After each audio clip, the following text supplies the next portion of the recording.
sedang mendapat ujian dan difitnah, ya, sedang ramai sekarang niki, maka perlu kita klarifikasi, ya, kepada seluruh jamaah masyarakat Lombok, NTB dan semisalnya, ya. Pertama, terjadi pemotongan video, ya, terjadi apa? Pemotongan video. Pinandiri masalah, lema mulutmu sendiri, ya. Nandiri masalah. Pinandiri masalah, Ustadz, dari mulutmu sendiri itu yang bikin orang ribut. Dari mulutmu sendiri, Ustadz. Kamu bikin masalah sendiri, Ustadz. Memang golongan Wahabi ini selalu bikin ribut di dunia ini. Maaf, sekiranya ceramah yang menyinggung, ya, sedang mendapat ujian dan difitnah, ya, sedang ramai sekarang niki, maka perlu kita klarifikasi, nandiri, ya, masalah dari mulutmu sendiri. Jamaah masyarakat Lombok, NTB dan semisalnya, ya.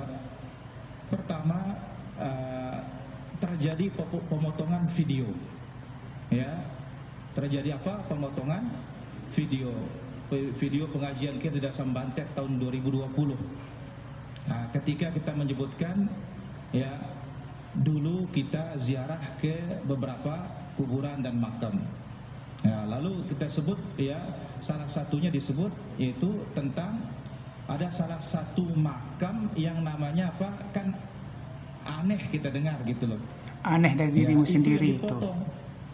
Dari mulutmu sendiri yang aneh. Katakan pertama ini adalah pemotongan video dan ini membuat apa? Fitnah dari dirimu sendiri dan keributan di masyarakat.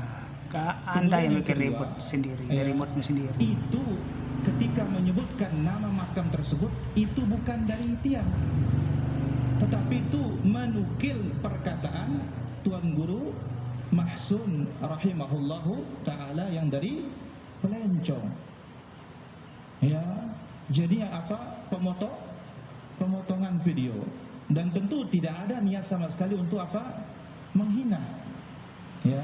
Ini kita menyebut tidak ada niat menghina, tapi hatimu ketawa. Ucapan, membawakan ucapan, hatimu ketawa, ya, melihat perbuatan orang. Ingatkan, perlu kita klarifikasi kepada seluruh kaum muslimin. Kenapa? Gara-gara potongan video ini banyak orang resah, banyak orang apa, marah. Ya, karena dari mulutmu sendiri itu seolah-olah kita apa? Kita menjelekkan, padahal kita menyebut peristiwa. Lihat aja wajahmu sendiri, ya, itu ketawa. Maka itu mudah-mudahan apa maksudnya ketawa itu ini dimaklumi, dan kita minta maaf sekiranya memang ada tutur kata yang salah, karena memang Anda itu salah, bukan orang yang bukan yang benar. Mulutmu itu yang salah. Selaparang, Bintaro, Sekarbela, Luang Balo, Ali Batu, Batu Layar, kuburan Tainacong, Keramat Tainacong.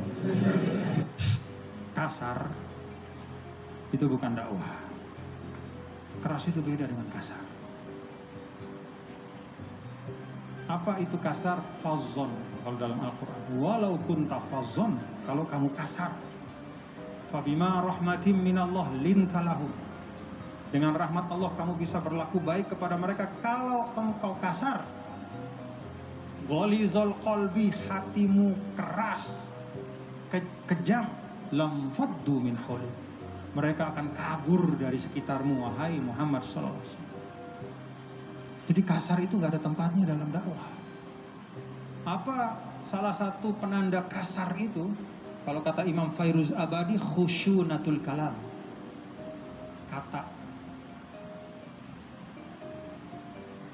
Kata yang khusyunah itu, ya itu tadi kasar.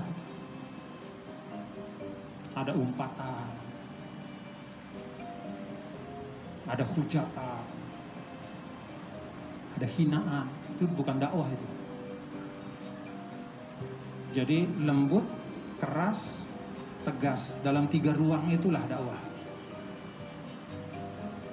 kasar bukan dakwah.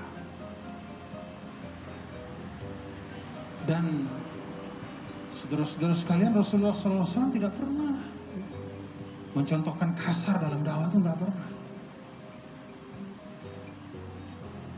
Nggak pernah. Kita baca saja, mau di Mekah, mau di Madinah,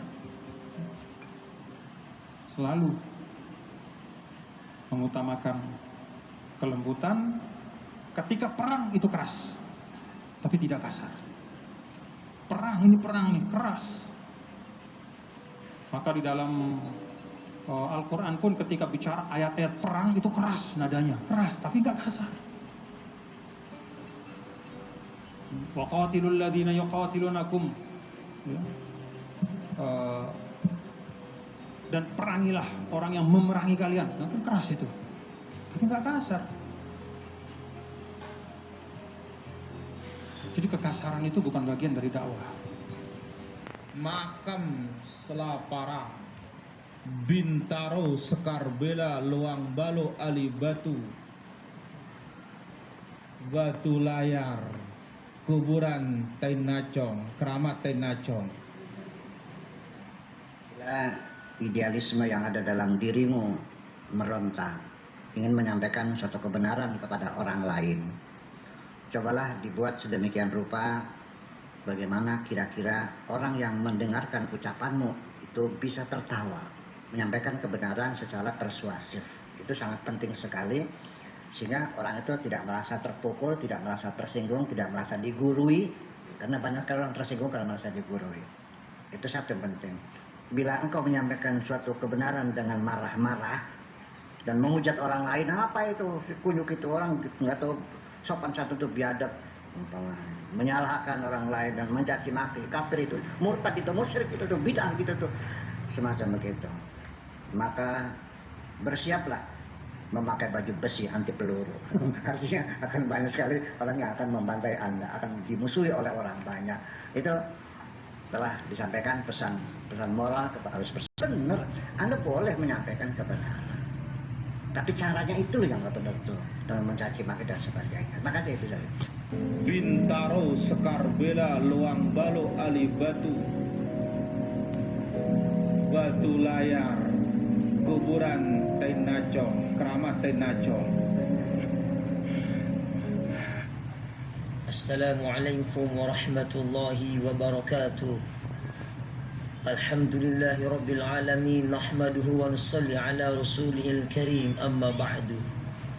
Hai Ustadz Mizan Qudsiyah, yang dalam videonya menyatakan bahwa makam-makam Selaparang, makam Luang Balo, seluruh makam yang engkau sebut dengan lidahmu adalah makam kotoran anjing, na'udzubillah. Yang perlu engkau ketahui, meskipun engkau bergelar LCMA, tapi begitukah akhlakmu kepada para wali? Kalau engkau tidak setuju dengan ziarahnya kami ke makam-makam para wali, jangan begitu caramu, hai Ustadz Salafi, hai Ustadz Wahabi. Engkau barangkali perlu memperdalami ilmu sejarah. Siapa sebenarnya yang dimakamkan di makam Luang Balo? Siapa sebenarnya yang dimakamkan di makam Selaparang yang engkau sebut semuanya tadi? Tidak sedikit di antara mereka yang dimakamkan para waliullah itu adalah merupakan cucu keturunan Nabi Muhammad sallallahu alaihi wa alihi wasallam. Maka oleh karena itu, hai Ustadz Salafi, hai Ustadz Wahabi, janganlah engkau memecah belah umat.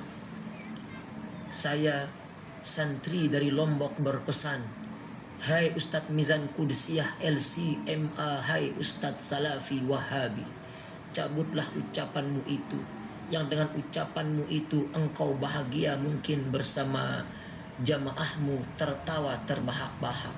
Tapi ingat, kami di sini umat Islam selalu memantau, selalu melihat gerak-gerikmu, wahai Salafi Wahabi. Sungguh engkau sekarang telah melampaui batas. Engkau sekarang dikasih hati meminta jantung. Mohonlah maaf kepada seluruh umat muslim. Cabutlah ucapanmu itu. Mohon maaflah, bertaubatlah kepada Allah. Allah berfirman dalam hadis qudsinya, man ada liwaliyan faqad adantuhu lil harbi. Barang siapa yang menghina para waliku, aku nyatakan perang kepadanya. Hai Ustadz Salafi